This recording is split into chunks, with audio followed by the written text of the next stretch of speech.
Frank Watkins. Frank, the executioner. How you doing, brother? I trust you survived the holidays in one piece? Yeah, pretty much. There's a lot of drama went on. Yeah, from all over the country. So you're actually ready to get back to work, huh? Oh, yeah, I've been back to work since this past week. Just starting now. Okay. Well, you've got a lot on your plate. I mean, you've got between Obituary, Gorgoroth, and your Back from the Dead management service. How do you juggle all those knives at once? You know what? I have no idea. It just works somehow. I'm sure there's going to be a time where I collide into everything and things are just going to explode in front of you. But as it stands now, I'm juggling it pretty well. I mean, I haven't really had any major issues. I mean, I've been doing this for a long time with these bands, and that's my passion is music. And it's just the management thing kind of came about because other bands that I knew in the area and younger bands of mine and whatnot would always ask me questions about the music industry and reading contracts and whatnot. And I just kind of evolved into this company that I made. But yeah, I mean, it's a tough thing to juggle, but it keeps me busy as hell, and I love it. Now, you've taken the stage name The Executioner, or meaning The Executioner. Bøddel. Bøddel, yeah. I was in Norway, and a bunch of guys, we were hanging out talking, and they were like, so do you have an official black metal name? And I'm like, well, I haven't even really thought about it. And we were just running some names around, and some guy was telling me that, the original singer of Gorgoroth, he called himself Hot, which is like hate in Norwegian, and Pest is from pestilence. And they just were kind of going through different names and stuff. And one I just was like, something that kind of relates to me would be what Obituary was, Executioner. And I used that for an email address and a lot of different stuff. And I said, this would probably be a cool name. I was like, what was that in Norwegian? And they pronounced it to me, and I was like, that sounds good. It's going to work. Just kind of stuck. So the new CD, and I may butcher this, Quantos Posant ad Santum Satan Tatum? Yeah, Satanism. The album is simply brutal. How would you describe the album for those who have not heard it yet? It's like you said, brutal, but I mean, it's got a very progressive kind of feel to it, very old school black metal kind of vibe to it. I mean, it's an eerie album to me. I love the album. I mean, I've been hearing it since riffs that Infernus would send me 2 years ago when when I first joined the band. We didn't start playing or anything until 2009, but he asked me to join the band in 2007.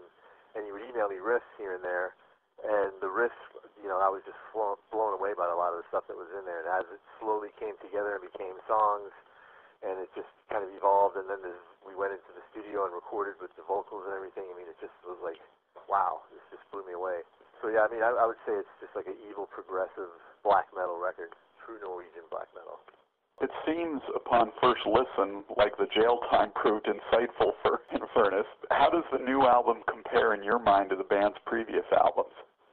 Well, the production definitely is a big factor. I mean, even the last record they did, a lot of it, I just couldn't understand what was going on. A lot of the riffs and a lot of the parts was just mangled together, it seemed. And the older stuff as well, the production is that's, a lot of that typical black metal that just, wasn't really cutting. And to me, I appreciate a lot of that, the old Dark Throne albums. I mean, those were classic, and I wouldn't want them to re-record it so it would sound cleaner or crisper or clearer.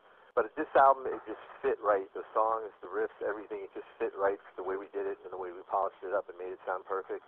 We took a lot of time making sure every little detail of the album was played correctly and did a lot of different takes. Yeah, overall, I'm super, super happy with what we came out with. What does the album title mean or translate to? You know what? There's no real. It's Latin, and there's never really been anybody's ever told me exactly what it's translated to from Latin. I've tried to do a Latin translation. It doesn't really come out. And from some of the things I've heard Infernus say in interviews and whatnot, it's basically trying to spread the word of Satan throughout the world. Pretty much those words. I'm not sure if that's the exact meaning from it, but a lot of the concept behind the band. So. Infernus started working on the new material when he was paroled, but seemed to get a bit waylaid by Gall and King Ovell, trying to hijack both the band and the name. Were you surprised by their actions? Oh yeah, I was floored. I saw King about 3 months before it happened in L.A., and I knew Infernus. I've heard of King. I never met him, but I walked up to him. We were hanging out. We were talking because we were mutual friends with Infernus and everything. And so, like I said, a couple months later, I found the news out, and I was just blown away. I was like, how the heck can anybody even think they could do that? But from the moment I heard it, I knew that they're going to lose. They're not going to win this. There's no way. He's been on every album. Basically came up with the concept. He came up with the name, everything. I mean, he's pretty much written every song in their early career all the way down to the end of the last record. So, I mean, it's hard to really imagine that somebody could just go ahead and do that. But, I mean, I didn't know what the laws were in Norway. I didn't know what the copyright laws were or trademarking laws were. But everything ended up coming out just as we expected. And Furness says that he knew he wanted you specifically to be in the new incarnation of the band. What was the initial conversation like? I got a text message from him, I need a bass player, and I just text messaged him back, yes. It was pretty simple. Because we've been friends for a long time. He'd come out and visit me on some tours that Obituary would do, meet up at festivals and whatnot. We're just like good friends. We hit it off immediately when we first met years ago. And I didn't even really question it because I've always been a fan of his band. I've always been a real fan of his guitar playing. I thought he's a phenomenal guitar player. The style that he has is eerie and just insane. And like I said, it was not even really a question. I was just like, yeah, when do we start? It took 2 years, but... There are some songs on the new album with titles like Rebirth, Cleansing Fire, and New Breed. I sense a theme here. Do the songs relate to Gorgoroth perhaps rising like a phoenix reborn?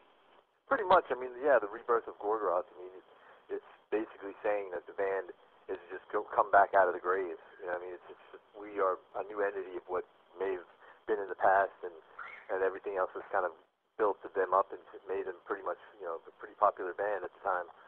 And we just kind of felt with the new blood in the band and new drummer, new bass player, old singer, but a different kind of singer, because I think Pest is a lot more brutal than he was back in the day, a lot more matured than he was, and it's definitely like a whole new rebirth for the whole band. And Furness has written most of the band's music over the years. Do you see the new lineup getting involved in the process moving forward? Yeah, I definitely see it. I mean, me and him have been talking about it. He's already written a few songs for the newest record. He travels out to Sweden and jams with Thomas a lot, and I have plans this summer to go out there and jam around with him and see what we can come up with. He's open to a lot of stuff. I mean, he's a really, really cool guy. Me and him get along really well, and I think if I had ideas that definitely matched what he's doing, we would definitely put it together. Now, do you and Furness share the same religious ideologies, or is it simply about the music for you? It's a lot about the music. I'm not a Satanist per se. You know, I mean, I believe in a lot of the ideologies of it, but I'm not really hugely religious. I was born a Roman Catholic and went to Catholic school and all this stuff, and it was never interested in me. And by the time I was about to graduate from high school from it, they kicked me out. So it wasn't really like my main goal in life to be a religious person.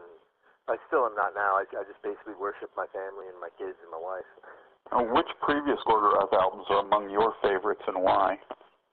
Antichrist definitely was one. It was the first album I heard by them, and I was just blown away by it. It just, to me, was all raw, evil. It was the essence of black metal, what I expected it to be from the Dark Throne Mayhem days and whatnot. And definitely Under the Sign of Hell. I mean, when I first heard Revelation of Doom with that snare drum in the very first song right at the beginning of it just blew me away. The first real live performance you had with the band was, I believe, the Hole in the Sky Festival? Yeah, in Bergen, Norway. Right. How was that experience? It was insane because I flew into Bergen. We rehearsed for like 2 days, and then I flew to Portugal. I did a show with Obituary, and then the next day I flew back to Bergen and arrived there about 4 or 5 in the afternoon, and we went on at midnight. And it was crazy because when I got to Bergen and I'm walking around the crowd and I see Nocturnal Culto, I see all these like famous people in the black metal scene, Bob from Immortal, I mean the guys from Enslaved, the band Pentagram was there. It was insane, like all the different people in the same industry as us were there. Then it kind of dawned on me when I was there, about an hour before we went on, I'm like, man, this is like all the major black metal players and bands and whatnot are here to check us out. It's our first gig, and with all the controversy and all the build-up, and it's been 2 years since Gorgoroth's done a show. I think it was one of the heaviest times before I got on stage that I had to like kind of deal with the fact of, you know, I was wearing corpse paint, I got all this gear on and all this stuff. It was pretty intimidating. But as soon as we got on stage and we started playing, it just all went away and we destroyed. And we walked off stage and we all looked at each other like, wow, what the hell did we just do? It was amazing.